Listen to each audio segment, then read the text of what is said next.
Ladies and gentlemen, boys and girls, you are listening to the most influential urban conservative talk show in the world. Yes, it is none other than the Exceptional Conservative Show. Glad to be here with you tonight. Big night tonight. The professor, Dr. Michael Jones, will be making a house call. That will be in the 10 o'clock hour. We would talk about Voltaire. Imagine if Voltaire gave the State of the Utopia address. Can you imagine? I'm trying to show my depth here. You know what I'm saying? I have gifts and talents. I want to express them. Ladies and gentlemen, you are certainly tuned to the exceptionalconservativeshow.com. In the chat roll, people are rolling in even as I speak. The beautiful and lovely Mary Brockman is in the chat roll at the exceptionalconservativeshow.com. Mary is my bouncer. If you diss her, you diss me. And you will be dismissed. Love you, Deborah. Glad to have you here tonight. Deborah is the person who keeps pushing my buttons about the volunteer income tax assistance program here in D.C. She's always trying to keep me in order on that. Good going, young lady. Keep it up. My good friend Dave Milner is in the crib, in the easy, whatever they say. He is the unpleasant blind guy and just a wonderful human being, nonetheless. I'm yours truly, the exceptional one, Kevin Clinton. You know what we do as we start off every program. First, I want to give a shout out to Rebooting Liberty. Also want to give a shout out to High Plains Talk Radio. Dan the Man Butcher, good job, man. Good job keeping up the good work. And Sean and Clint, oh, you had a seditious night last night. It was raw. It was aflamed. Ladies and gentlemen, you have to go back and listen to last night's SHR Star Attraction, Sackheads Radio. Oh my God, it was off the chain. It really was. If we're still using that, are we still using it? Who knows? It was off the chain. But I assure you, if you are under the age of 35, you should not be listening to it. No. It was not for kids last night. I assure you that. You know what we do.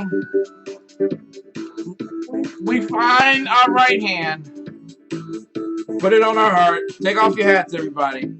We're going to pledge allegiance to the United States of America. When we come back, I want to give some shout-outs.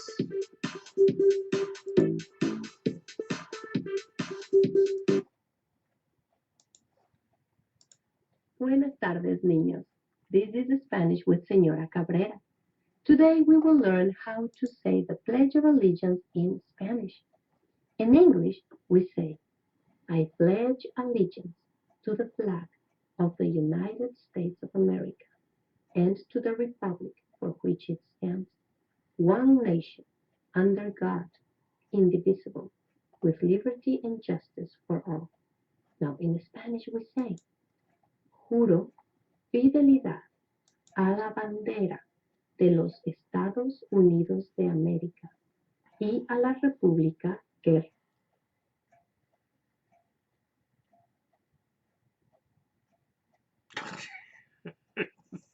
We say amen. Oh, there we go. Okay. Well, the good news is we have pledged allegiance to the United States of America. Keep up the good work, everybody. I assure you can only get better from here. Ladies and gentlemen, you are listening to Ken McClinton, the exceptional one, on the Exceptional Conservative Show, live from the nation's capital, where we are not ashamed of the good news of conservatism, but it is the power of liberation, first to the Republican and then the Democrat. Want to give a big shout out to Mrs. Biggs. Mrs. Biggs' video has been seen by a large block of people, even against her will. She told me not to do it, but I did it anyway. Around the world, they are listening to her and they're liking what they hear. Mrs. Biggs, who is my lovely wife, and she's watching us via Ustream and live stream. And I want to thank her so much for standing in my place at the prayer breakfast on the first Saturday in the new year, and which she let them have it. No, she didn't. No, she didn't let them have. Wink, wink. About the Open Heart Closed Case campaign. And so this is where I want to start tonight. This is going to be one of those shows where you're going to say to yourself, gee, Ken, you're all the way around on a whole lot of stuff. But really, after the week I've had, I think I can afford to be. Uh, I think I can. I think I can. Um, but first, I want to make this. I want to thank also Lisa Jackson and Beverly Harold. This is what I'm going to start doing every night. I'm going to start announcing the new friends I have. I love the old ones I have and the young ones like Mary Brockman. But every time I get a new friend, I'm going to announce them. Frank Rizzo, also want to thank you so much. And Carolyn Calderon, thank you so much. Lauren Spivak, thank you. Andrew Vaughn, Aaron Cook, Michael Lane, Sasha Bathani, and Nick Searcy. Thank you all so much for being new friends with me. We're growing. We're growing, and I'm encouraging you to help me grow. Okay. So, any means necessary, any way we can do it, you just let me know. All right. So, I haven't had an opportunity to write this essay, but when I do, I want to make it abundantly clear that this foundation, this thing is so close to my heart. Um, I'm not a wealthy man.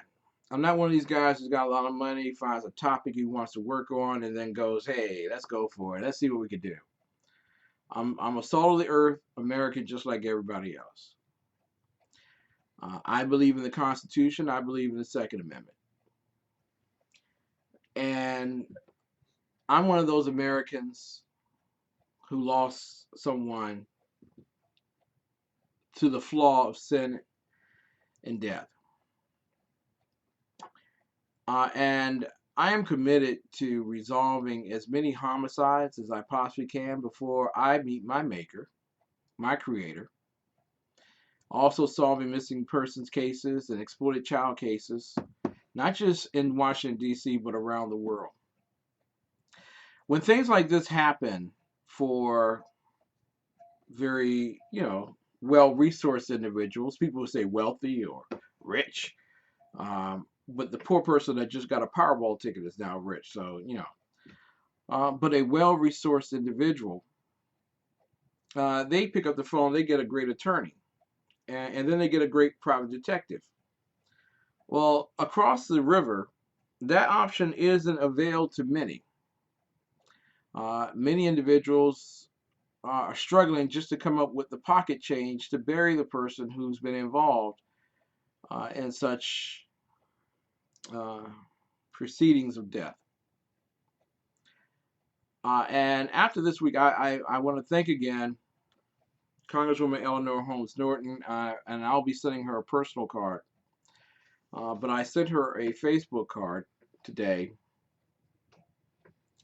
on the Open Heart Closed Case campaign, and you can see it. I'll put it in the chat row for everybody because, you have to do this in D.C. People say that you're lying. You didn't really mean it. No, but the truth of the matter is, yes, I do mean it.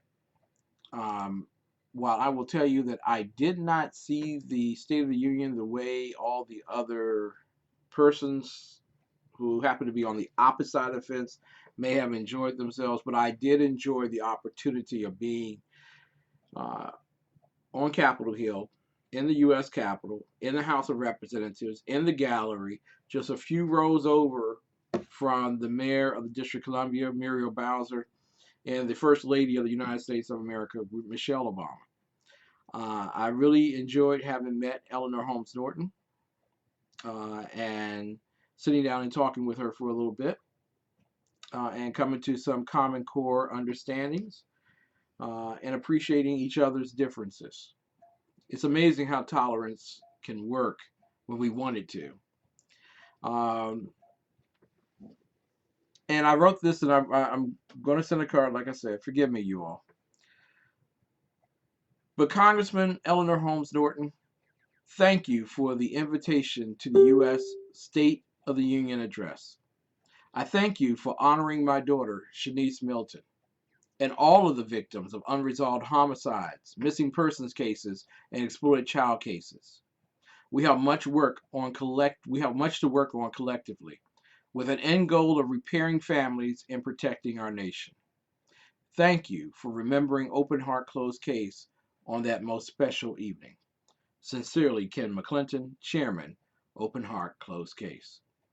And there you will see a picture of the Congresswoman and myself holding on to the ticket that I used to get into the House of Representatives to listen to the State of the Union address, the last State of the Union of the second black president of the United States of America. Uh, so I was uniquely blessed and I'm very appreciative of that.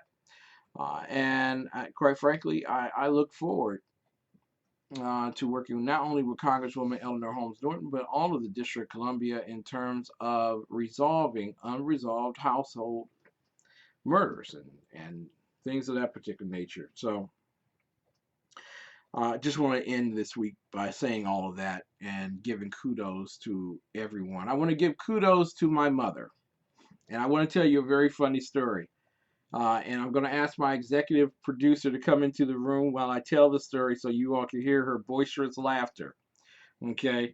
Uh, now, my wife takes very good care of me. I'm going to start it off by saying that. My wife dresses me extremely well. She's my mirror. And she prepares everything basically. Because if it was left up to me, some people say torn jeans and a t-shirt that's torn. I would probably tell you underwear. That's basically it. I'm not motivated necessarily to do that. All of that stuff. She likes me to represent her well, and I am very appreciative of that particular fact, and I try to do my best in representing her well. Um, well, she's coming into the room now. Go ahead, close the door because I'm going to get an echo. Thank you very much. She's coming into my studio now. And I want you all to hear her laughter over this. Now, my wife, who gets up at 4 o'clock in the morning, okay, so she can make the day go better, so she can be prepared to go teach all of these babies in school and everything, although she has a baby at home. All these babies at school, okay? And she takes care of them coming in the door in the morning, makes sure that they get their breakfast, and she's been holding up with all of the health issues and concerns that she may have had, and also the duress of the situation with Shanice. She's held up pretty well. And every morning she gets up 4 o'clock in the morning, she gets dressed, she gets out, and she goes into my closet and she pulls out what she wants me to wear for the day. And because she knows if I do it, I will be disrespecting her by going out in a pair of underwear and a t-shirt that's probably torn. So she, look at that. You gonna laugh on that? So I do dress well. I dress okay, don't I? Okay, so I actually put it in the hands of my wife to make sure that I look good. Well, I went to get my haircut at V Beauty, Veronica McCormick. And I had on various textures of clothing that maybe not. I kind of looked like the disheveled wino who got invited to the Big Bouquet funeral or something. So I just, I had to go home to change out of what I had picked. My wife had already picked out something, but I decided I was going to expressly go beyond what she had. So I realized that I did not have a white shirt. Okay, the shirt I had chosen was not a white shirt. And, you know, I couldn't get to my wife, who I love and adore, but she's teaching kids. So, what is the natural thing for a good-looking, fine, grown a man to do if he doesn't have a white shirt that's pressed and ready to go? Okay, what does a man like me do when he can't get to his wife, who takes care of all his stuff during the morning? When he can't get to her, who does he turn to? Who does he run to? Who does he call? What? His mommy. I called my mother. She's not mommy. So, yes, ladies and gentlemen, grown man that I was, I picked up the phone and I called my mom. And the reason is, can I tell you the reason, dear? Yeah. Don't laugh. Okay. Okay, don't laugh, because you laugh like somehow it's my fault or that I'm spoiled or something. And I'm not spoiled. I'm just saying I use my resources. And so what had happened was, okay, you were at work, I couldn't get to you. And I was at V Beauty getting my hair cut. And y'all saw the pictures and all that stuff, right? Uh, so I needed someone who could get the shirts for me. I mean, I meant shirt. I didn't know she was gonna pick shirts so I could choose from the choice. See, why? He said, "Girl, man is asking for his mommy to get him a shirt." I didn't ask for shirts. I asked for one shirt. She got me a couple of shirts to take a choice out of, along with some neckties to take a look at. I'm not picky. Mary, am I picky?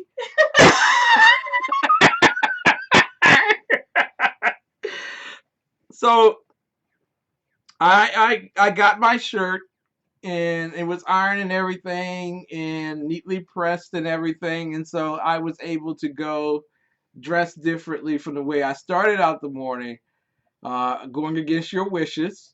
Okay, and there I go. So that's how I was able to pose in that picture with the congresswoman.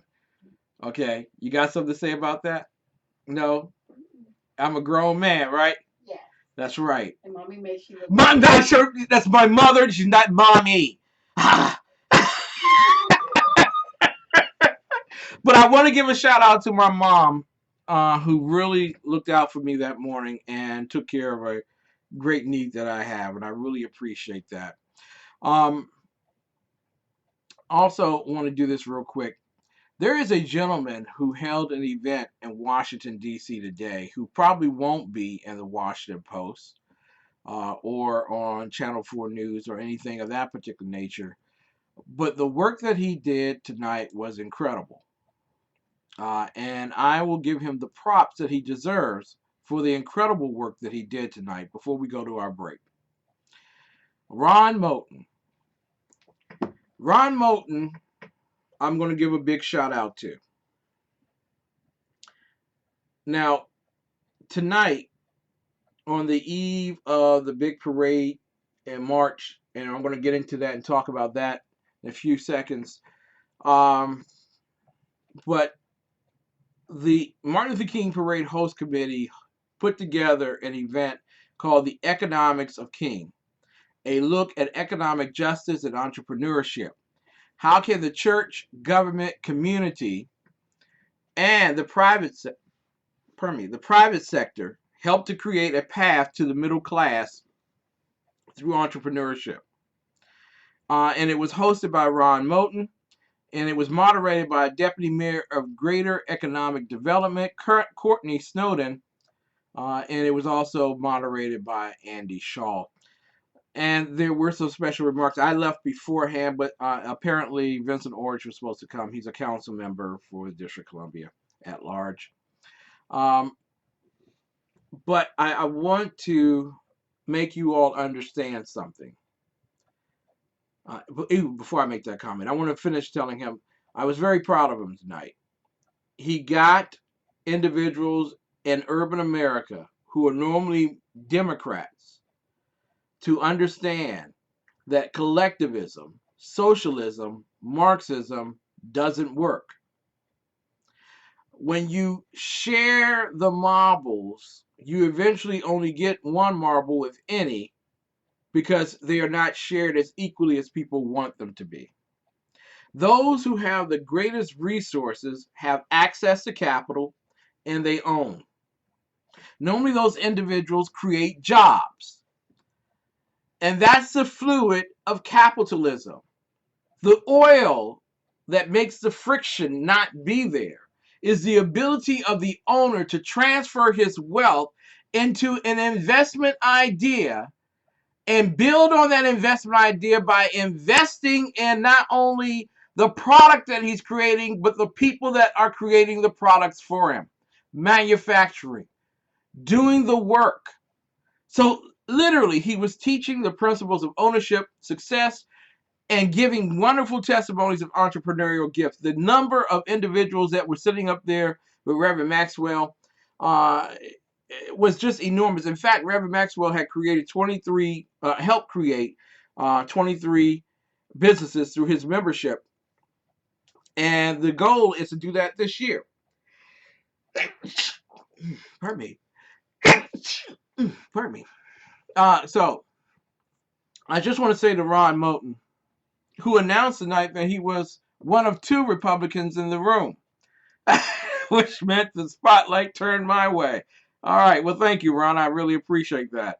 I wanted to be incognito tonight. But the bottom line was, Ron, you did a wonderful job. I'm very proud of you. And you are definitely spreading the good news of urban republicanism from the east of the river communities. Frederick Douglass would be proud. Okay, so I want you all to know that I'm very proud of Ronald Moten, and that Ronald Moten, Ralph Chittums, and Ken McClinton, 3 different types of individuals that ascribe to conservatism with 3 variant points of view on many issues. But you're beginning to see in Washington, D.C., that there are 3 successfully influential urban conservatives that are working the rooms and getting things done. Now, I want to say this in closing because you know me, I'm always going to leave you with something to think about.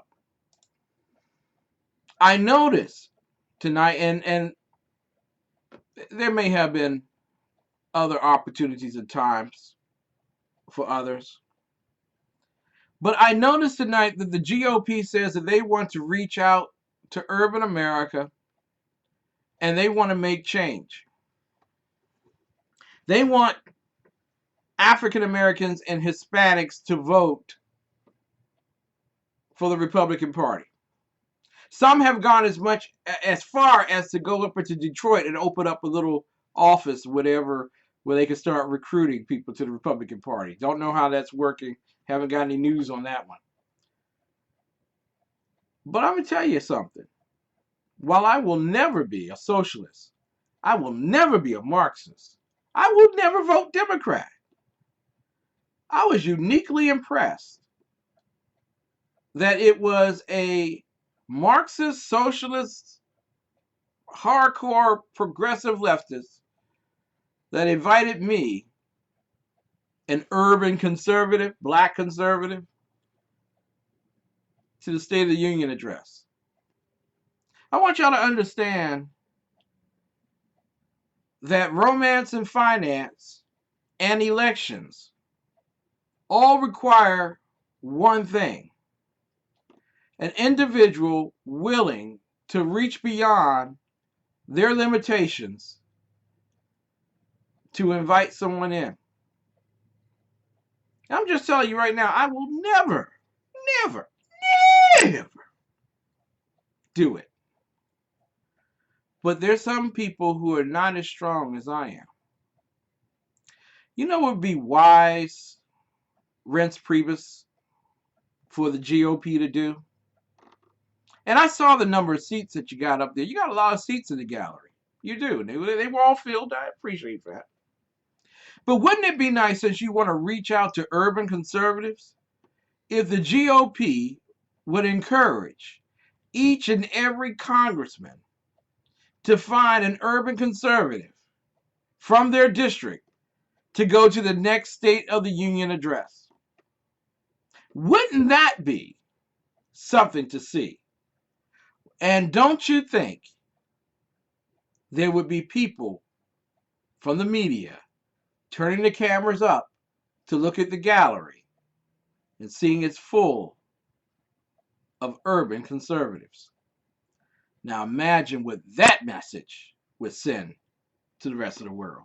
We'll be right back with more of the most influential urban conservative talk show in the world. Yeah, coming up at 10 o'clock. You know the one, Dr. Jones, and we'll get a sneak peek preview of New Day Black and Red, which is on Rick Trader's Conservative Commandos Radio Network, WNJC 1360 AM, out of the city of brotherly love. That's Philadelphia, PA. And it's heard throughout the Commonwealth of Pennsylvania, also Delaware and New Jersey.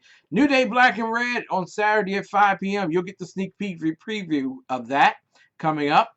And we'll be talking about Voltaire. What if he was able to give the State of the Union address? Coming up, someone who believed that atheism would lead America to a crisis. Boy, was he far ahead of the game. Hi, my name is Christopher Arnold. I'm the executive chef of Infused Restaurant, and today I'm going to walk you through some of the meals that we prepare here.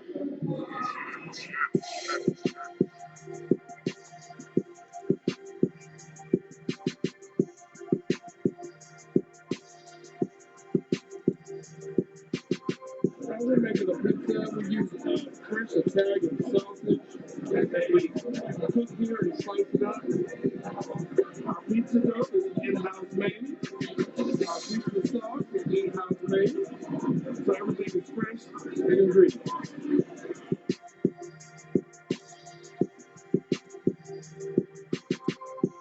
This is our Thai curry chicken. The sauce is made with coconut milk and the Thai red curry. It is juicy chicken thighs as well as some mixed vegetables, served with jasmine rice and pita bread. So now we're going to prepare our famous blackened tilapia and grits, our fish and grits on the menu.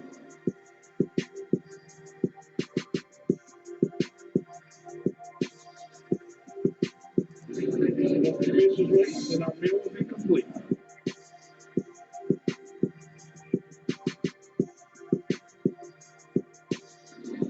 Let me tell you about our infused beef burger.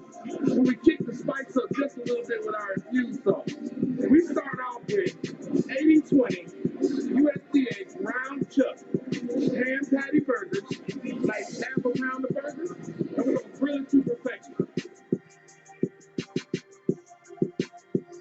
After I flip the burgers, we add the sauce and let it cook on into the meat next to the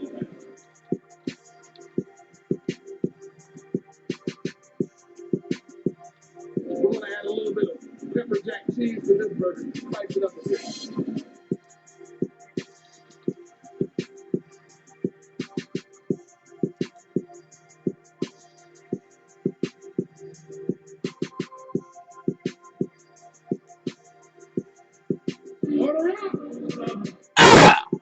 I'm talking good food, baby. Good food. Yes, my wife and I are going to find our way this weekend to Infused Restaurant, 6339 Allentown Road, Temple Hills, Maryland, 20748. The telephone number, 301-449-9000. Infused.com. What you can do right now. Pick up that phone. Put your order in, drive over, get your food. You can listen to the show. You can still listen mobilely via Ustream to our show, theexceptionalconservativeshow.com is the site to go to if you want to click on and get that download. But you can listen to the show, pick up your food, come back and still listen to Dr. Jones, calling Dr. Jones. And you can. Infused.com. They have the best food. And listen, Valentine's Day is coming up. I would recommend highly that you get in contact with them, especially if you want them to cater your dinner. Talk about romance, man. Relationship, romance. Oh, ain't nothing like. Your woman would love some of you if you had something catered, especially for her. So definitely pick up the phone, give them a phone call, and enjoy your great eating. Ladies and gentlemen, there's a very good friend of mine who comes into the chat room nightly. We share a lot of time listening to SHR, Sackheads Radio, and the Conservative Commandos Radio Network of the benevolent dictator that he is, Rick Trader. We bow in the presence of the benevolent one. You have to do that because he's a producer and everything, and so you got to kiss up. No, well, you know, I'm just saying. So, so, ladies and gentlemen, he does excellent commentary work. And so tonight I want you to take a listen to some great commentary. The Unpleasant Blind Guy. Ladies and gentlemen, time for an unpleasant blind guy election fight.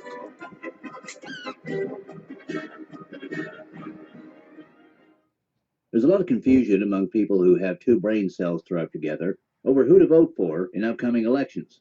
One of the standards progressives try to make us use is what they call dog whistles.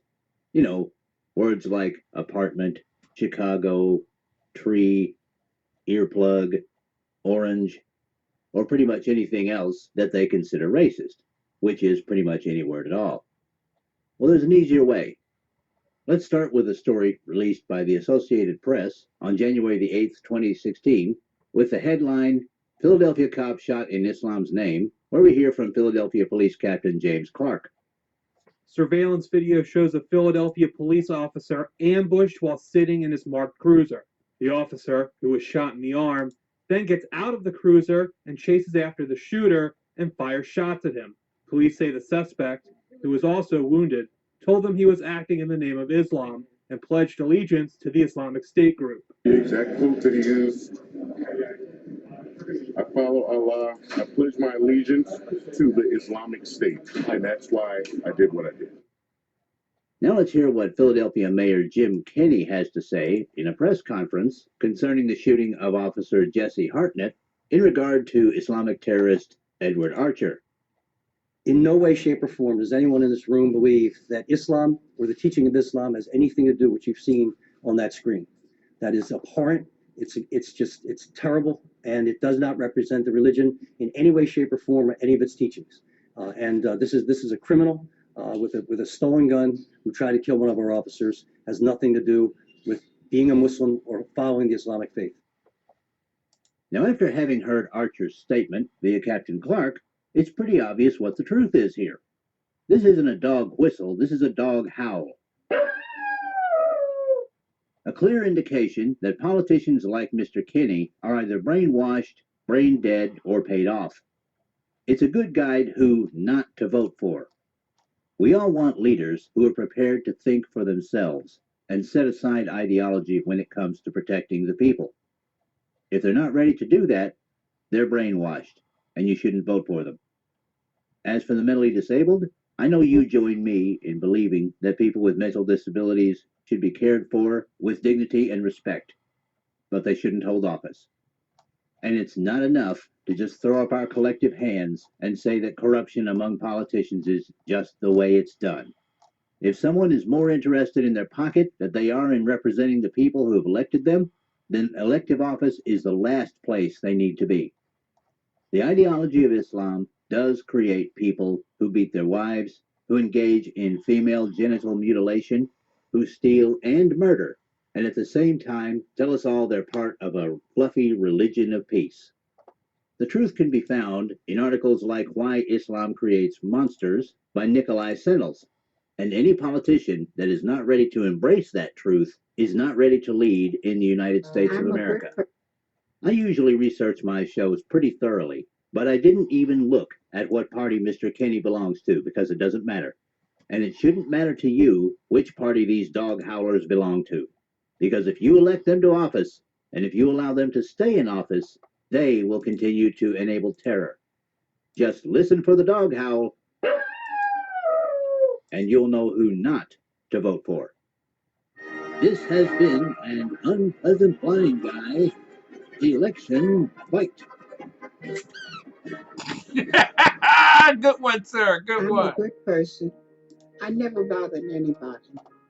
But I can't afford a nice house in a safe neighborhood. I live in a government high rise.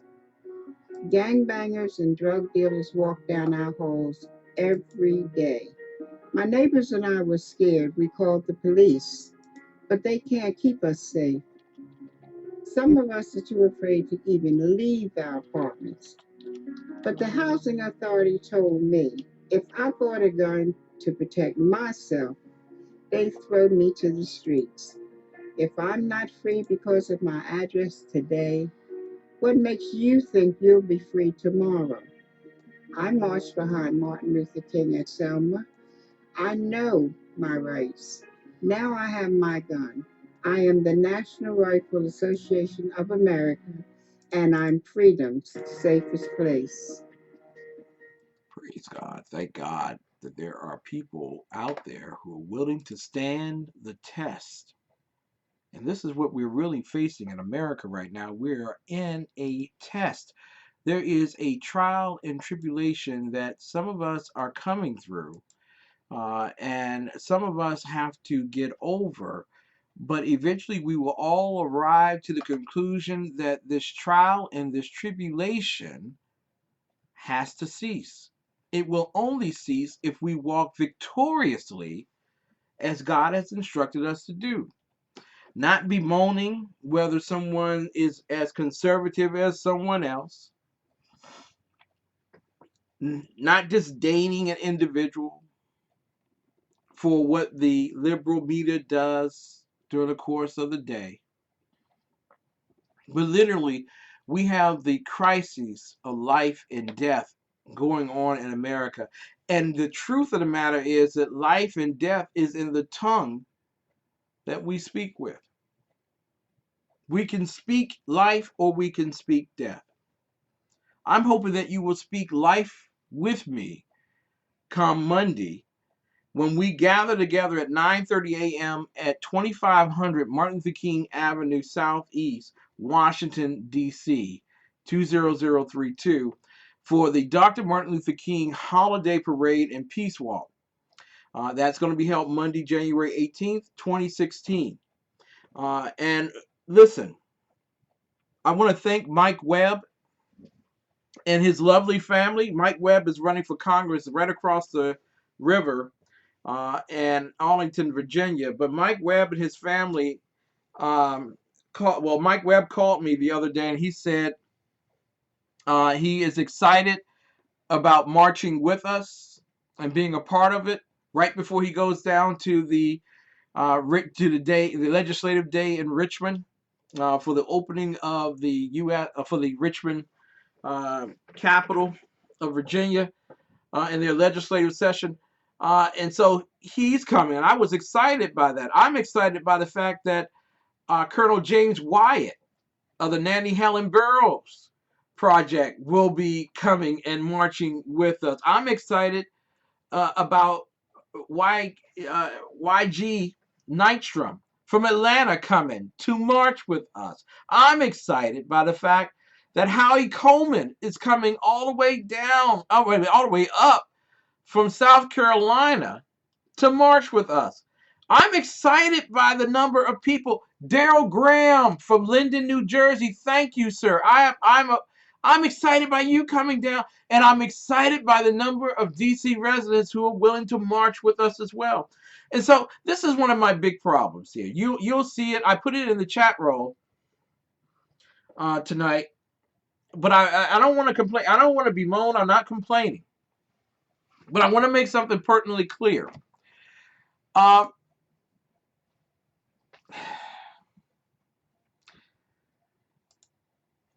Facebook is a tool that I use thanks to the benevolent dictator welcoming me back, Rick Trader.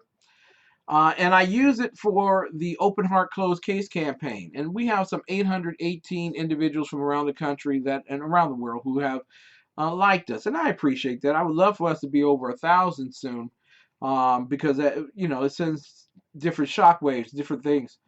But last evening, while I was listening to Sackheads Radio and putting my show out on other people's Facebook sites that I normally do, Facebook sentenced me, penalized me, said that I could no longer do that, at least not do that until Tuesday. Now, why do you think it was so important for Facebook to make certain that I did not put this out until Tuesday?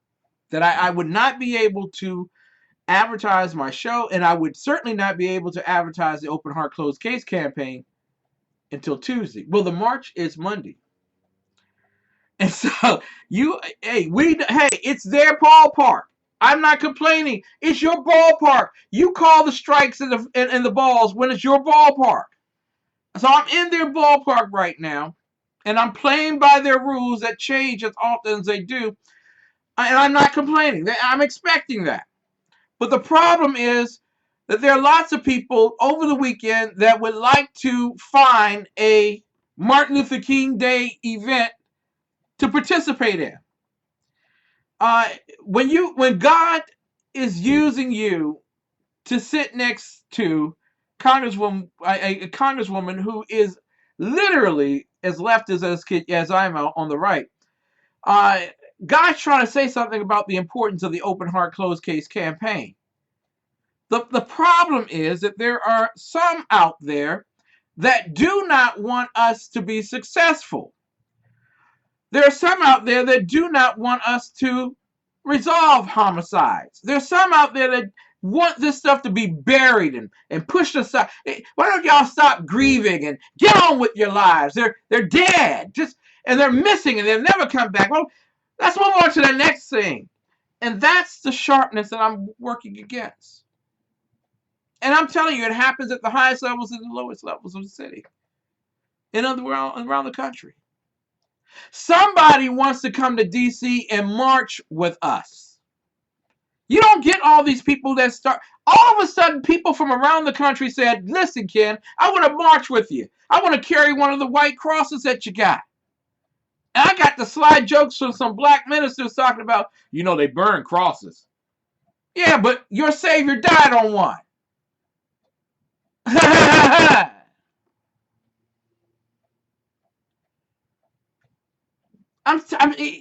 This is what I'm dealing with. So when you have an opportunity to reach people and then it's shut down because they don't want you to, we have a problem. So I'm asking. I be asking. I'm asking with an X. I'm asking my listeners tonight. Somebody asked me earlier today, how does it feel to have so many fans? I don't have fans. We're not fans of each other's shows. We share values. And as a result of us sharing values, we listen to one another. We don't have fans. I'm asking my listeners, I'm asking my supporters, would you take the Facebook link that I just gave you and put it out around the world? They can't stop all of us. That's the first thing you learn about terrorism. They may have a gun, but they can't kill all of us. Colonel Allen West says that. They can't get all of you. They may take off one or two, but they can't get all of you. If all of you converge and all of you pass this information out around the world, there will be people coming to watch. And this is another thing that I know I was going to talk about Timothy Dwight. I'm going to talk about him. I really am. Timothy Dwight. I'm going to talk about him in just one moment. Can you imagine? Because they don't want it to happen in Chicago. See, remember Black Lives Matter shutting down the city, Michigan Park or whatever it was? And all of us as black people, because only Black Lives Matter. And last night there was a march in Philadelphia on behalf of the police, in support of the police. But you didn't get any press on that. Ladies and gentlemen, we're coming through a test. God's trying to send a clear message, and it's through us. Do me the greatest honor. I'm not asking you to fly here, travel here, whatever, but your pen, your links are mightier than the swords of those on the left. Thank you, Mary, for sharing the event. Share the event. Ask everyone in your circles to share the event. Listen, if everyone's talking about it, it opens the door for someone to do something. I have 40 crosses. I'm only looking for 40 people. I'm not looking for 1 million people to march with me. That's what leftists do. I'm just looking for 40 people who are willing to carry the cross. Listen, 6 people got to volunteer to carry a coffin. And it seems so much easier to get 6 people to carry a coffin. All I want is 1 person to carry a cross. Just 1. Pick up your brother's cross. Help him get to where he needs to be. Share the glory of God. I'm looking for 40 strong men. Listen, I know people said immediately, Ken's a chauvinistic, egotistical, maniacal individual. How dare he cut out women? I didn't cut out women. What I was saying is women can come and march with us. But the city needs to see 40 men carrying the cross. 90% of the brothers who are on the unresolved homicide list in Washington, D.C. are black men. Your brothers are dying and they don't hear from you before, and they only see from heaven the volunteers carrying the coffin. My God, man, wake up! Wake up, America! It's not a black thing. It's not a white thing. It's not a Chicago thing. It's not a Fort Worth thing. It's not a suburban, urban. It's a life and death thing, baby. I'm just looking for 40. I remember Abraham. Oh my God. The story in Genesis. It's not Abraham.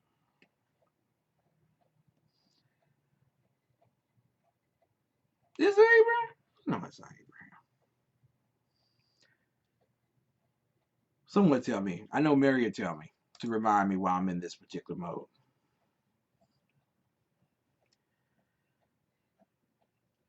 But I hope my executive director comes out and advises me who it is. Forgive me. I draw a blank sometimes when I'm caught up in my passions. But there was an individual in the Bible, in the Old Testament, who said, if I could find God 100 men, would you not destroy Sodom and Gomorrah? And God said, yeah, go ahead, keep looking. He came back and said, if I could find 50 men, God said, yeah, go ahead, man. Waste your time if you want to. God, it came back and said, God, if I can find 10. Go ahead and waste your time. God, if I can find just 1. That's what I'm hoping for. I'll carry my cross and have my daughter's image and everything on it. I'll carry it. But all I'm asking is for 39 other men who are willing to carry the cross. Can you imagine the image going up the hill in front of Living Word Church where my daughter worshiped at and sang at, and where the mayor will be sitting,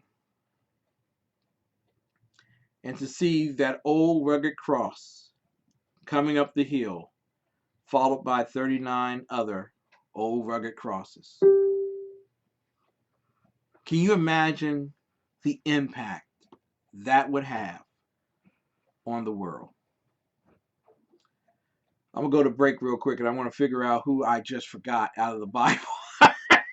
I will tell you. But you're listening to the Exceptional Conservative Show live from the nation's capital. That's Washington, D.C. to you and me. And I ask sincerely, go to the Facebook page if you can and spread the good news. We can march together and solve our problems, or we will lay down and be buried by our problems.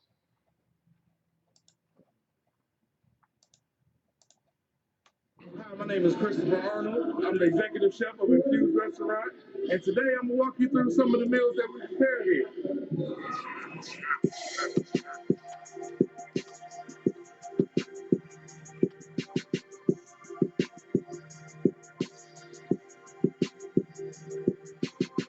We're making a pizza. We use French Italian sausage that they cook here and slice it up. Our pizza dough is in-house made. Our pizza sauce is in-house made. So everything is fresh and ingredient.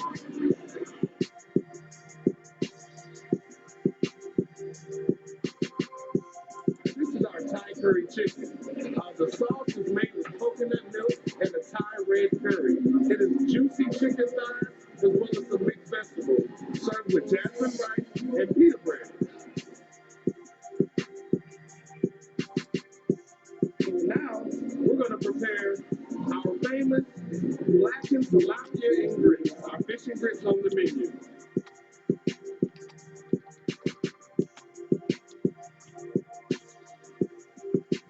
Once the dish is ready, then our meal will be complete.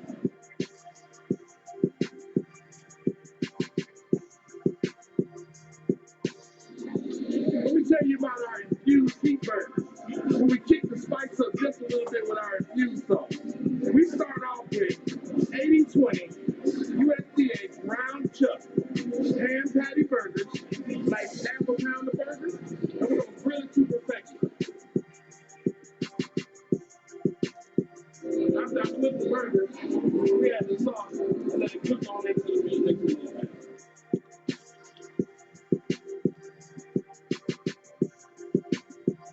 We're gonna add a little bit of pepper jack cheese to this burger, spice it up a bit.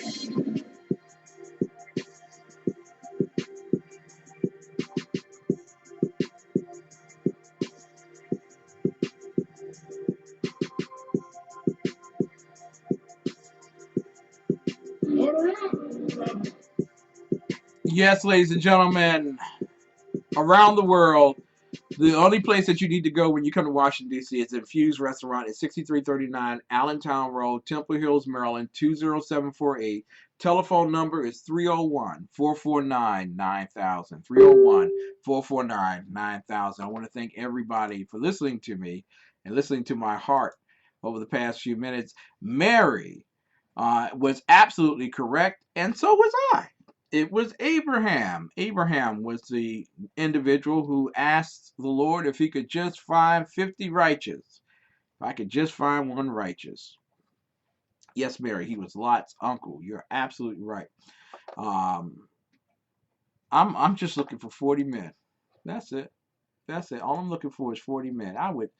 Oh my God. I'm not gonna lie to you. I sincerely, with all of my heart, want there to be a camera crew there when 40 strong men are coming up that hill, okay? Oh my God, if there was some real conservative media folk, I mean real ones, not the fake phony ones who want to only go to the conferences and the conventions where they can easily interview folk. If there was some real media folk, I would be laying on the ground. I know it's 32 degrees. But I would be laying on the ground with my camera looking directly out and watching the cross come up. Oh, with someone. Oh my God. Do you know the imagery you know what that looks like? Do you know what that looks like? Oh my God. You would. Especially if you were running for something. I don't know. Ladies and gentlemen, there was a man who once wrote in New Haven, Connecticut in 1798 about the desperate times that America was suffering. He wrote a piece called The Duty of Americans at the Present Crisis. His name is Timothy Dwight. He was a native Northampton of Massachusetts and a congressional minister. He was regarded in his mature years as the dominant figure in Connecticut's established order. Well, he wrote an essay that boldly challenged a gentleman named Voltaire, boldly challenged the Enlightenment. And he spoke these words. He said, about the year 1728, Voltaire, so celebrated for his wit and brilliancy, and not less distinguished for his hatred of Christianity and his abandonment of principle, formed a systematical design to destroy Christianity and to introduce in its stead a general diffusion of irreligion and atheism. For this purpose, he associated himself Frederick II, King of Prussia, and Messenger D'Alembert and Diderot, the principal compilers of the encyclopedia. All men of talents, atheists, and in the like manner abandoned. The principal parts of the system were, first, the compilation of the encyclopedia, in which, with great art and insidiousness, the doctrines of natural as well as Christian theology were rendered absurd and ridiculous, and the mind of the reader was insensibly steeled against convention and duty. The overthrow of the religious orders in Catholic countries, a step essentially necessary to the destruction of the religion professed in these countries. 3. The establishment of a sect of philosophers to serve, it is presumed, as a conclave, a rallying point for all their members. And 4. The appropriation to themselves and their disciples of the places and honors of members of the French Academy, the most respectable literary society in France, and always considered as containing none but men of prime learning and talents. In this way, they designed to hold out themselves and their friends as the only persons of great literary and intellectual distinction in that country. Ladies and gentlemen, Timothy Dwight was a powerful speaker, but he realized that something was amiss, that there were those who were in the ivory towers who were seeking to destroy Christianity. When we come back, we will be talking with none other than my very good friend, Dr. Michael Jones, calling Dr. Michael Jones, and we will be talking about what if Voltaire gave the State of the Utopia address. Now, imagine what that would have sounded like. Might have sounded very similar to, we'll see. You're listening tonight to the Exceptional Conservative Show live from the nation's capital. When you hear my voice again, we'll be switching over to New Day Black and Red live on Saturday at 5 p.m. from Philadelphia, PA, WNJC 1360 AM, the city of brotherly love.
Ladies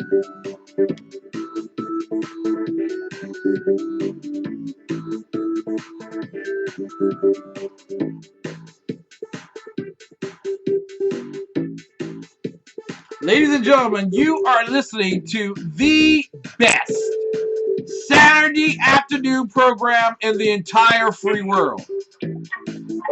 Hello, Dr. Michael Jones. How you doing, sir? Doctor. I'm stuck in traffic. Can you call me in 10 minutes? Sure. Dr. Jones, who has that type of white privilege, that affluence that we so love, asked me to call him back in 10 minutes. You're listening to New Day Black and Red, where we give a biblical as well as a constitutional opinion on the issues of the day. We're so glad to have you here with us today. Every Saturday at 5 p.m. you tune in, and we're so glad that you do. We wish that you do it more often and tell others to do it as well. On the Conservative Commandos Radio Network, the network of the benevolent dictator, Rick Trader, whom I love and adore dearly, not just because he told me to say that. No, really, he's a great guy. He really is. I love Rick. And of course, on Saturday afternoons, we have Dr. Michael Jones, and we talk about these particular issues. But I wanted to raise an issue today because we listened to the State of the Union address on Tuesday night, and I had the great honor of personally being at the House of Representatives to sit in the gallery right across from Mayor Muriel Bowser of Washington, D.C., and the First Lady Michelle Obama, and the empty chair, of course. So, whatever that is. So, and had the privilege of being able to sit there and listen and watch all the things that were going on about me. It was a very powerful and riveting experience for me. One that I hope many other Americans someday will have the opportunity. There is nothing like actually being there live. The imagery that's projected on television is quite fabricated per se. It's made for TV event, but I assure you, the commonality of men, people sitting and talking and conversing about issues and concerns, and not in a, how can we say, not in a very elevated fashion of hyperbole and anger and hostility, but it is a day that Americans come together, likened unto the January 1790 speech of George Washington, our first president. And we humbly listen to the person that we elected, or by our non-vote elected, to the office of the presidency of the United States. And we're looking for the barometer or the thermometer of how well our country is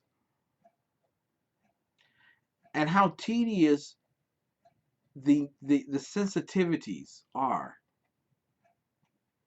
in that particular environment. Many people are just waiting with a bated breath to find out, what is the agenda for this year? Am I going to pay higher taxes? Are there going to be more regulations? Are we going to forget about the 10 men, the sailors who were caught by the Iranians? Yes, he did. Are we going to deal with immigration here? And I must say that for all the fanfare of this being the last election for the President of the United States, in terms of, forgive me, the last State of the Union address, I call it the State of the Utopia address in this particular case, but the last State of the Union address by the President of the United States, it fell very flat. It really did. And what's really disturbing is that This is kind of like the barometer. This is that thrust of the Mercury rocket. Since we're going to talk about the space age, uh, Mr. President, uh, that speech is that thrust into the rest of the legislative year. How you see your country matters. Your worldview matters. Your honesty with the American people matters. And in your last year, you don't want to be so flippant as to disregard this important moment. This is a moment of sincere, as much theater, but sincere observation. And I sat and I listened, and I must admit, I will admit two things to you. One, I only stood on the entry and the exit. I did not clap. There is no regale of clapping. I don't believe, I mean, why would I clap with a man who, in his tenure, jumped the shark on the interest rates? Forgive me, the national debt, where we have a debt that rose from 10 trillion to, by the time he leaves, it should be somewhere in the area of about $22 trillion of debt. $12 trillion in 8 years. And what have we to show for it? Over 90 million Americans still unemployed. 50% of the people on disability just in the past few years.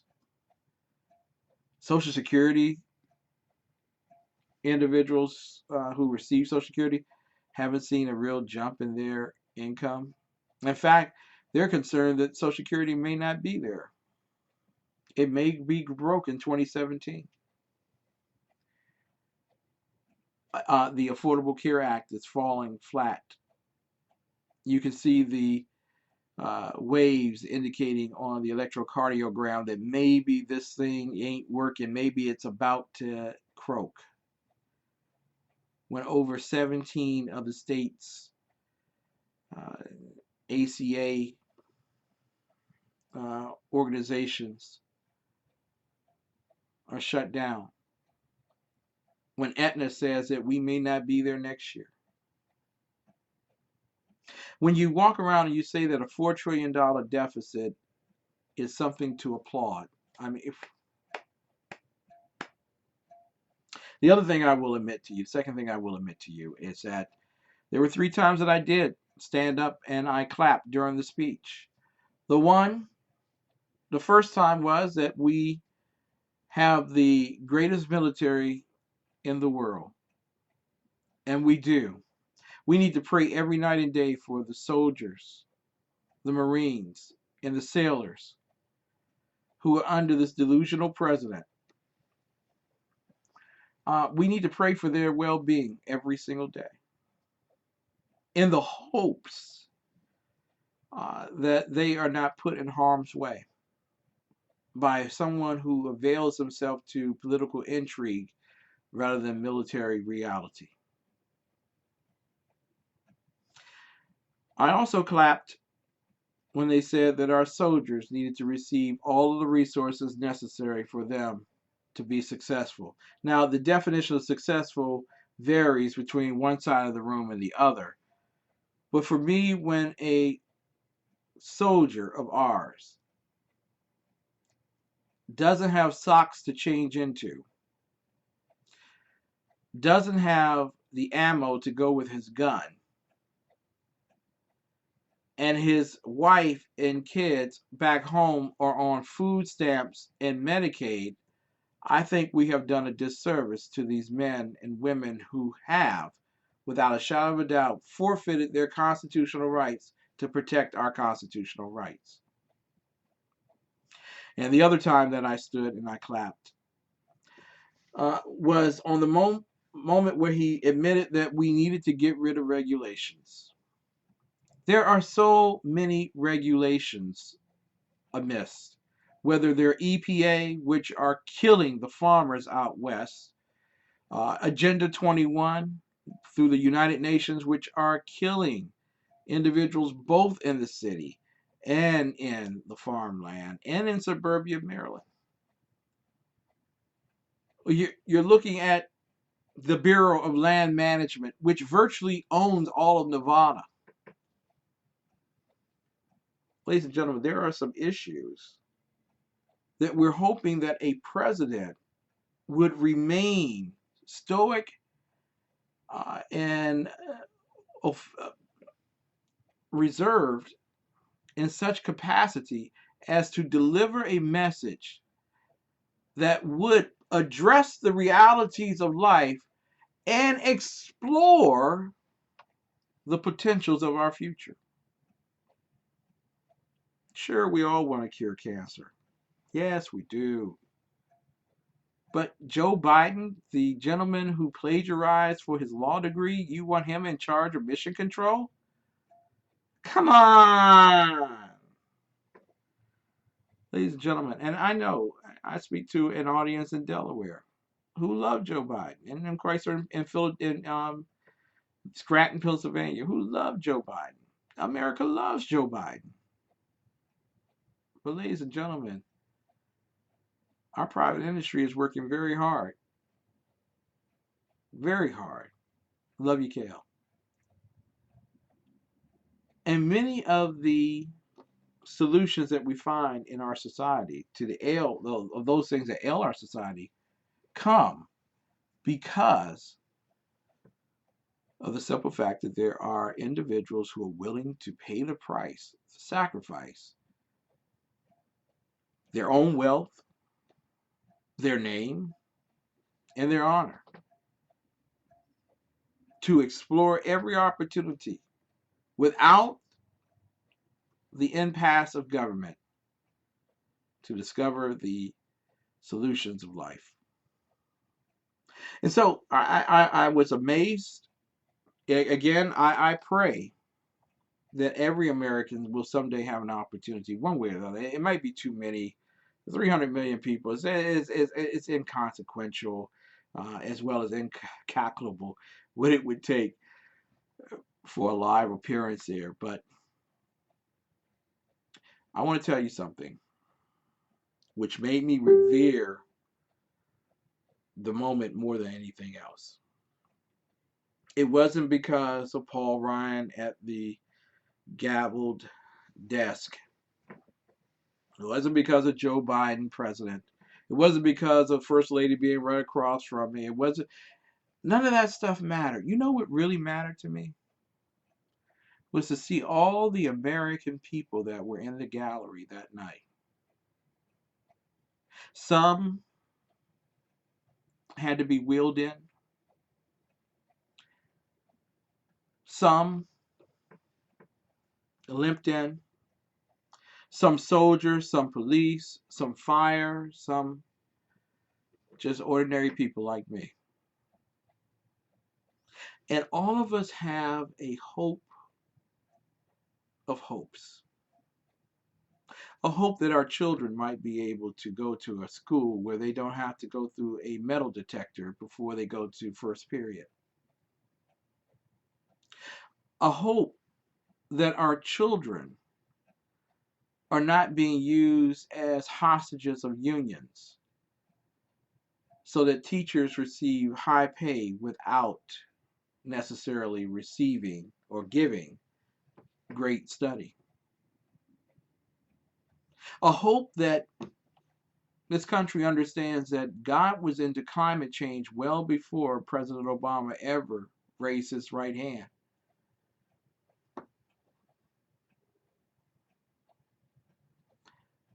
A hope that the good people of Ohio and West Virginia and even South Carolina will understand what it means to put your full faith and confidence in the hocus pocus reality of climate change while your coal miners go looking for employment elsewhere. A hope, my friends, that my God,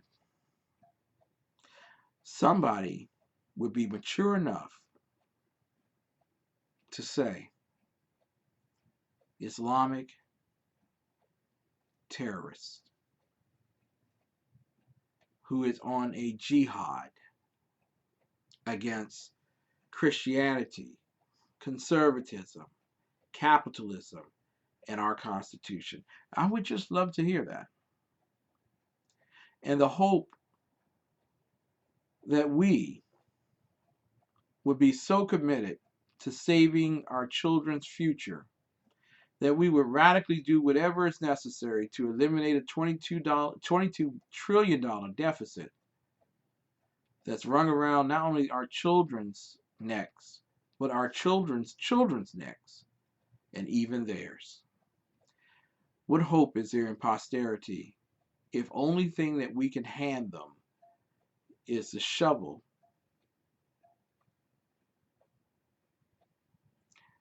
to help dig us out? And we're already 6 feet deep. There was no greater love than to see the American flag and to see the American people gathered together again on one night, hoping that those that they put in service to our country would forego their desires and ambitions of ruling and subject themselves to the orderly nature of actually serving. Ladies and gentlemen, without further ado, I want to introduce to some and present to others the man known as Mr. Party, Mr. Celebration, Dr. Michael Jones.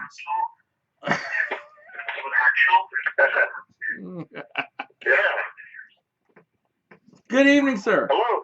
Good evening. How you doing? Doing? Caller, you're going to have to turn your radio down. Hey, I've never done this before, okay?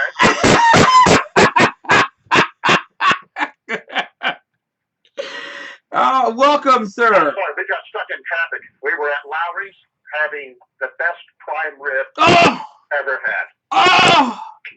And I wasn't invited?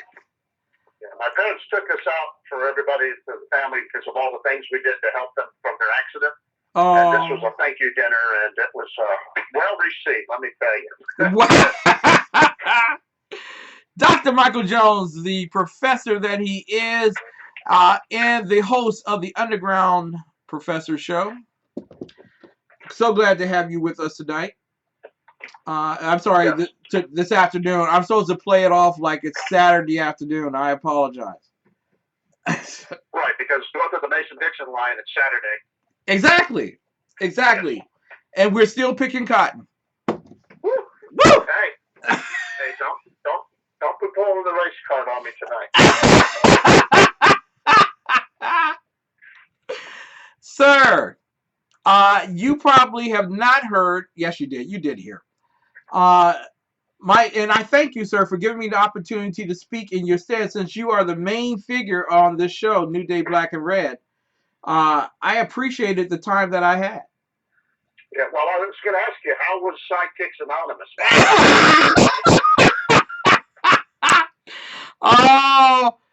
Listen, I'm on the first step. I'm going to work my way down.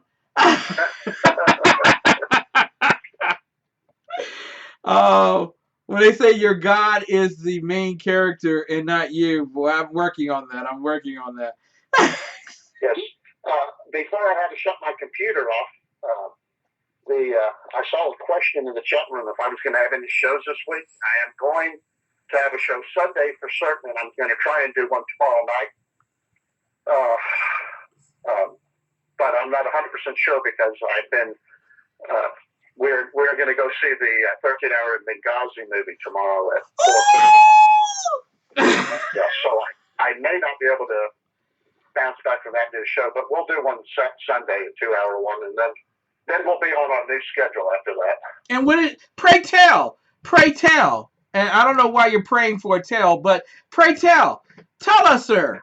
About the exciting new schedule for Underground Professor? Yes. Yes, well, let's see. We'll be doing our Sundays 6 to 8 like usual. And then we're going to wrap up and start doing Tuesdays and Thursdays 7 to Mm-hmm. And then, with any luck, I'll move over on Thursdays to 8 o'clock and do the first hour of you so that I can actually go to bed. Wow. Wow. If it's okay with you. Well, Peaches, well, not with you. Exactly. It's okay. That's what I'm looking at. Well, I will parlay the message because she's not listening to you. I felt like I let her down because I know how much she enjoys your show when I'm on it. Thank you, sir. Thank you. You are listening to New Day Black and Red on 1360 AM and the WNJC Super Studio in Philadelphia, Pennsylvania. You can hear us on the Commonwealth of Pennsylvania. You can also hear us in New Jersey and Delaware, and as well on the Conservative Commandos Radio Network. You can also listen to us on Rebuilding Liberty, High Plains Talk, SHR Radio. So, and there are many other sites that you can listen to this program. We're just honored that you tuned in today. Professor, I wanted to show the depth of character that I possess. My great... Oh, yeah. Let's take the 20 seconds and do that. Shallow pool walking, people. Shallow pool walking.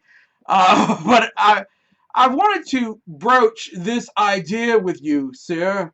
How would Voltaire approach the state of the utopian address? And I read earlier on my show, the Exceptional Conservative Show, that there was a great minister named Timothy Dwight, and he wrote that the atheism of Voltaire during the Enlightened period led to the tyrannical breakdown of the nation of France, and the revolution that eventually ended up with killing some 40,000 people, 300,000 people, and beheading 40,000 people. He says that atheism was the demise. You, sir, are we facing atheism in our country, or are we facing a point where an enlightenment may take hold of the American people thanks to the atheists? Well, you just asked me like 12 questions. Yes, I did. I got a kick over your text message that you sent me a little bit ago. You remember what I said? I'm trying to remember the wording to it. But it was something like, can we talk about Voltaire's plan to destroy the roots of liberty? And I wrote back, huh? Yeah, of course you meant the role of the roots of nobility, not liberty. Exactly, yeah, exactly. But here's the ironic thing about Voltaire. And thank you so much for bringing that point out, sir. I appreciate it. And out of respect to you, I did not read what I wrote back.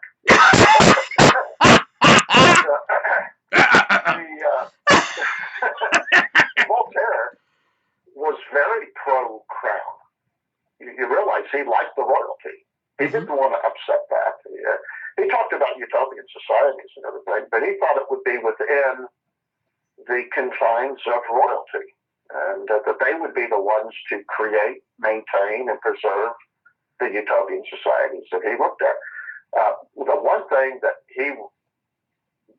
just would have blown him away was that his words destroyed France and that it killed, almost 500,000 people. Mm-hmm. And yes, and and I think it's very interesting. You also look at the fact that, like, say, Thomas Jefferson was over there when there was all the rioting and the revolutions started. Mm-hmm. And he often ate dinner with different people, and a lot of them was Guillotine, who was, of course, invented the guillotine as we know today. But he did it to create a humane way of executing people for the crown, because they used to hang people or draw and quarter them with horses, pulling their arms and legs out of their bodies. And he thought this would be more humane. Of course, it was taken and misused to destroy the aristocracy, and then it was used to destroy anybody would like, mm-hmm. and became a bloodbath. But when I say that America had a conservative revolution, and I talk about conservative liberal studies or liberal conservative studies, the term liberal meant somebody who was pro-liberty or pro-freedom from the restraints of government. Voltaire talked about the roots of liberty, and he preached it, but he did it within the confines of having nobility. I mean, to him, it wasn't conceivable that man could rule himself without the aid of an enlightened nobility. But we had a conservative revolution, and in that, we weren't just chopping off heads and doing the things that like France did. We were trying, for one thing, to regain the rights as we saw it of Englishmen. And we felt we were not given those rights, and so we decided we would take them by force and give them to ourselves if the crown would not do it. Now you can make arguments one way or the other, especially depending on what side of the aisle you're on, meaning British or English or American. But we did it, and we did it with a minimum fuss, and then we instituted a sane form of constitutional government, unlike any that had been seen before. But France and Russia have just seen revolution after revolution because they failed to do what we did. Yeah, and I think I answered all your questions, but if I missed one, let me know. I almost certainly will. Are the atheists? I think that we are going to see, much like during the revolution of our country, it was in the midst of an enlightenment period, a followed one. And then we've had two, I think, since. I think we are in the period of an enlightenment, Ken, because look at what's going on with things like Planned Parenthood. Yes. And people are rising up against this, not ones that have always done so, but new people. Look at the Black community, which is saying, wait a minute, none of these things have served us. And they're turning against the hands that have been feeding them. Not enough, certainly, but you can see a beginning, and a beginning can create a wave. Now, the problem is we have lived in our country for a number of years now where we've taken God out of our schools and out of our judicial system and out of our governments, and then we're sitting here wondering why everything's going to hell in a handbasket. And I think the pendulum is going to swing the other way. Religion is going to come back, and it will either be a Christian enlightenment or an Islamic one, depending on who wins the decision on what religion this country has. Now you say a Christian or an Islamic one. Yes. And there are two questions that come to mind because Christianity. I agree with you, actually. I think that's actually pretty clever. Well, thank you. So I'm going to go with what you said, Christian or Islamic. Yeah, thank you. Christian or Islamic for 200, sir? Thank you. And a vowel. I want to buy a vowel. I also want to spin the wheel while I'm buying a vowel. So, in the sense of Christian versus Islamic, a lot of people make the they make the assertion. What he said. Yeah, what he said. That Islam is a religion.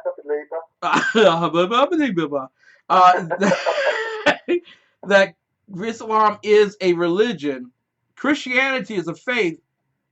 Why isn't, or why is the consideration that Islam a religion? Well, Christianity is a faith. It actually is the true faith. But I wouldn't even argue that Islam is a religion. I think it's a political system and one of tyranny.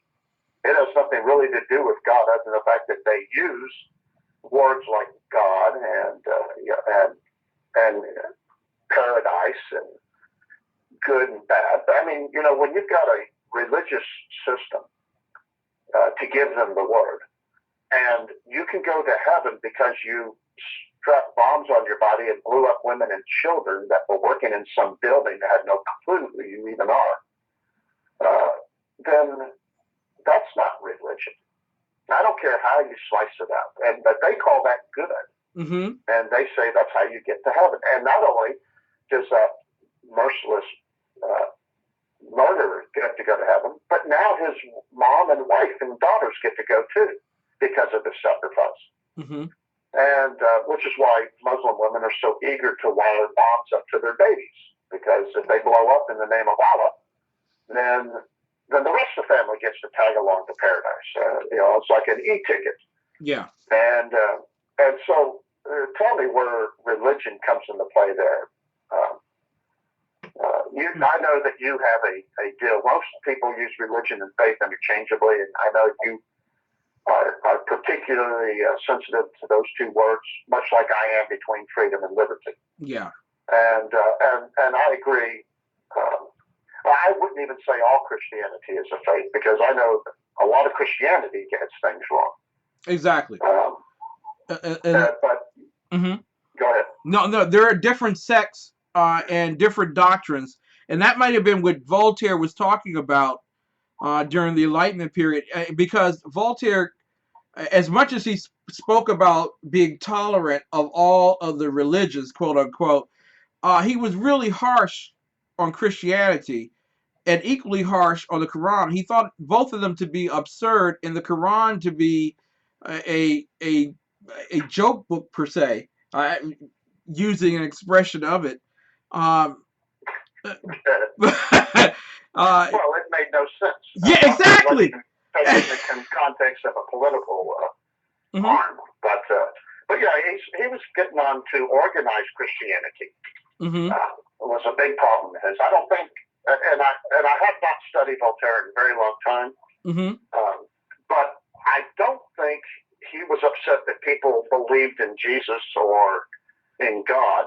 I think he was upset about organized religion. Exactly.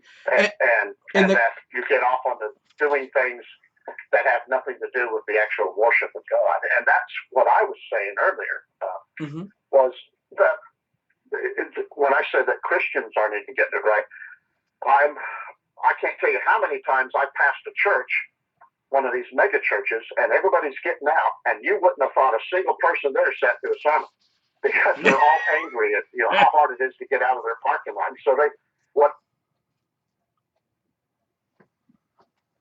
we have lost the professor. We will get him right back.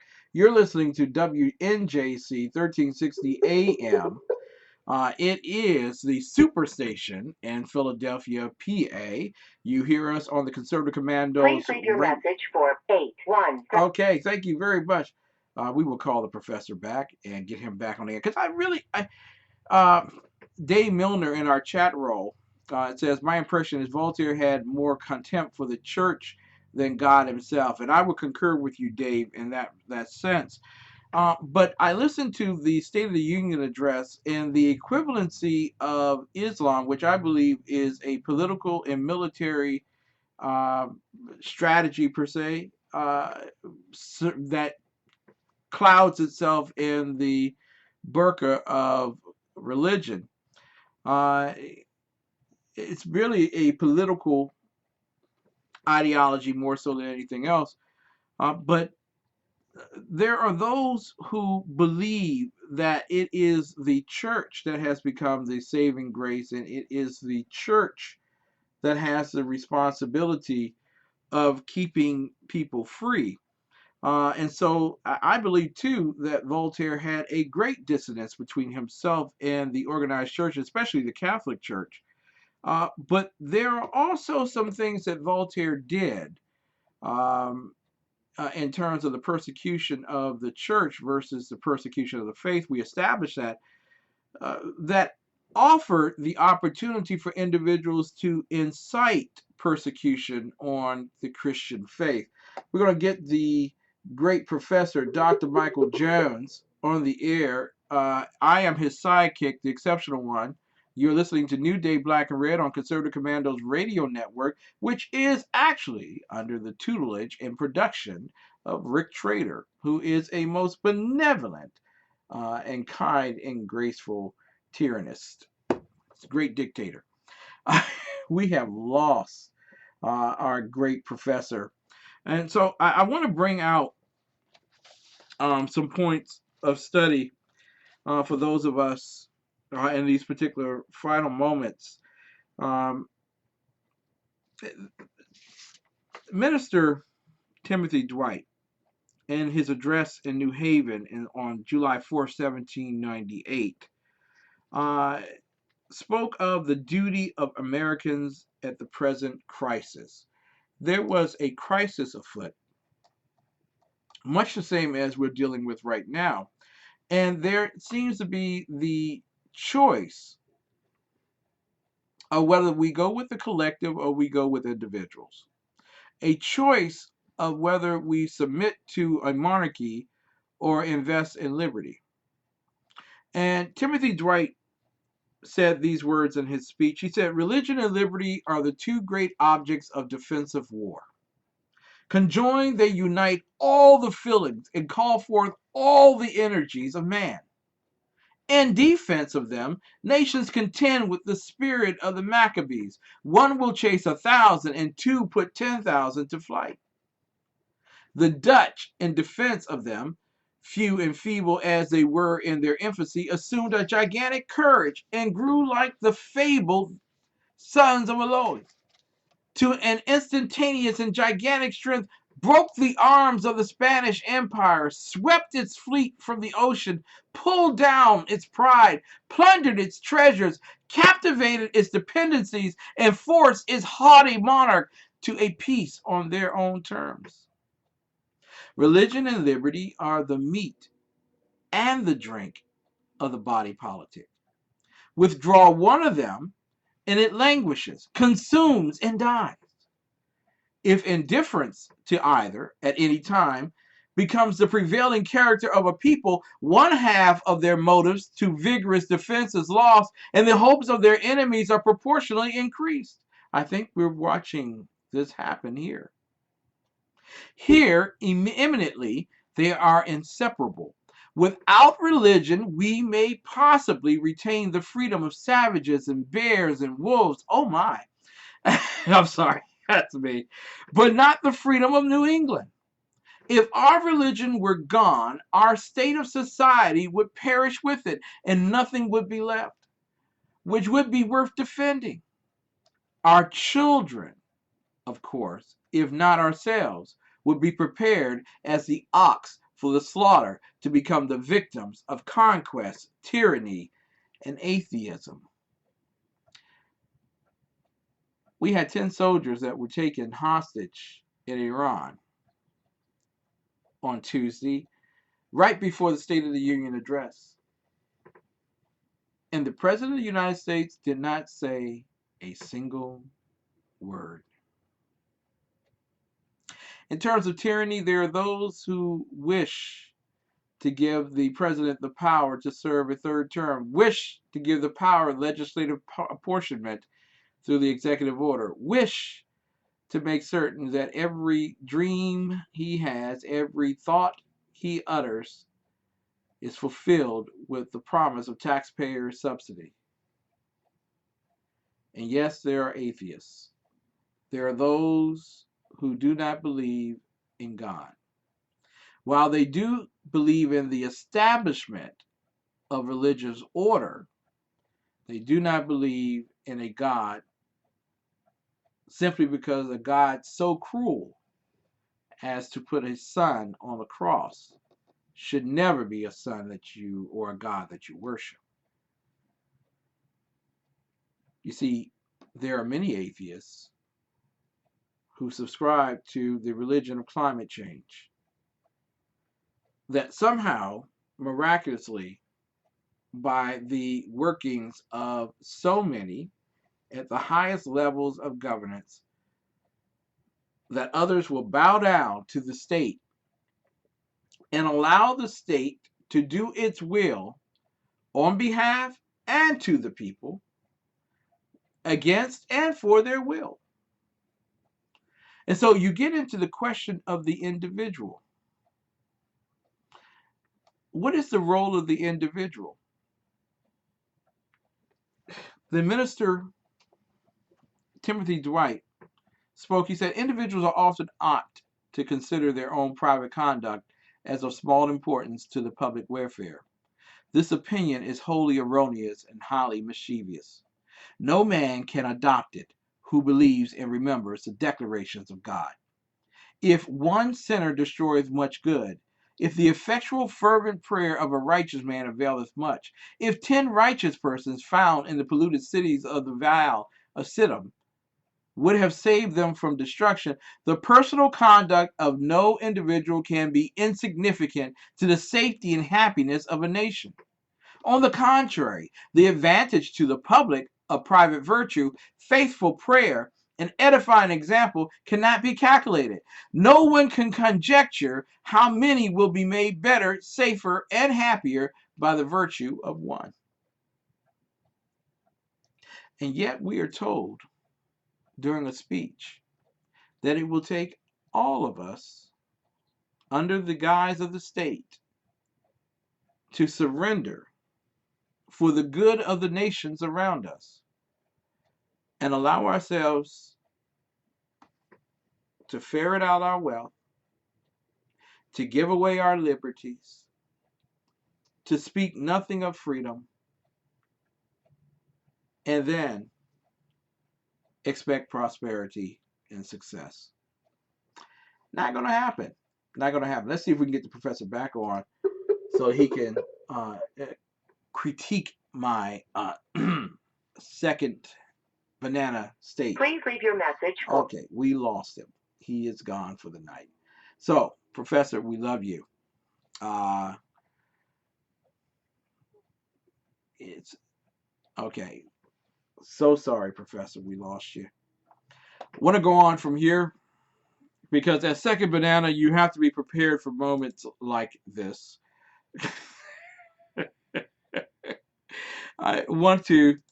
You're listening to the New Day Black and Red. And we are looking at a new enlightenment in the United States. This is one of the reasons why I wanted to talk about Voltaire today. Because there are many people who look towards the the enlightenment of the French and the French Revolution as the sanctum of how we should really get to. In fact, the United Nations Declarations of Human Rights is built towards moving us to the point that we become a part of that enlightenment. Still under the control of the state, yet a sense of being a collective that supports the state. Individualism is a threat. So bring it under submission so that the state will prevail. You know, in fact, the Reverend Timothy Dwight writes, wherever wealth, politeness, talents, and office lend their aid to the inherent efficacy of virtue, its influence is proportionately greater. In this case, the example is seen by greater numbers, is regarded with more respectable attention, and felt with greater force. The piety of Hezekiah reformed and saved a nation. Men far inferior in station to kings, and possessed of far humbler means of doing good, may still easily circulate through multitudes both virtue and happiness. The beggar on the dunghill may become a public blessing. Every parent, if a faithful one, is a public blessing, of course. How delightful a path of patriotism is this? So what do we really declare? Well, when you look at what the Reverend Timothy Dwight speaks of in the duty of Americans at the present crisis, he points to 5 things. And I want to go over those 5 things with you, 6 things, in fact, very quickly. And I apologize for rushing this particular segment here. But in antithesis to Voltaire, who had a great contempt for the Catholic Church, which was construed as a contempt of religion, the pastor Dwight assembled 6 areas that we should be ever watchful. And I think we should be ever mindful and watchful today of whether we are being polarized and whether we are being ostracized by those that would really want to shut us down completely, both on the left and on the right. In fact, Pastor Dwight says that the compilation of the encyclopedia in which, with great art and insidiousness, the doctrines of Christian theology were rendered absurd and ridiculous. How often are Christians ridiculed for what they believe in? I.e., during the debates earlier last year, there was a question about whether you should believe in creationism versus evolution. And those that laugh and ridicule at the doctrinal understanding of 7,000 years. Now, a day in God's time is 1,000 years. The point of the matter is, you can fight all day over the number of years. No one can count the number of hours that we've been in existence since the beginning of time. Only God knows exactly what time started. And yet, those who speak of evolution, although they have no fossil evidence to the fact that it ever exists, and it's still a theory, yet it's treated as if it is a law. And Christians are ridiculed because of the belief that a 6-day process, and not 7 days, people, please don't subject yourselves to the foolery.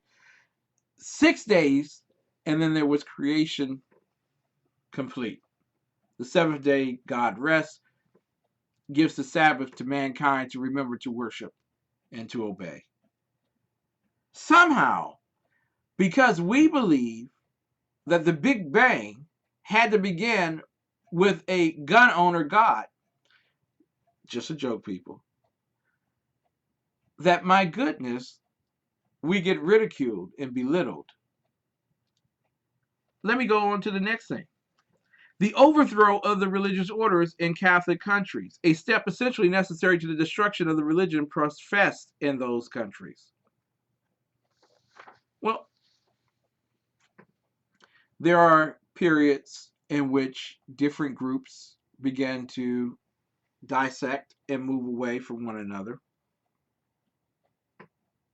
The overthrow of the religious orders in the Catholic Church were bound to happen. You are going to have a Martin Luther who knocks on the door and nails letters. Separation does happen.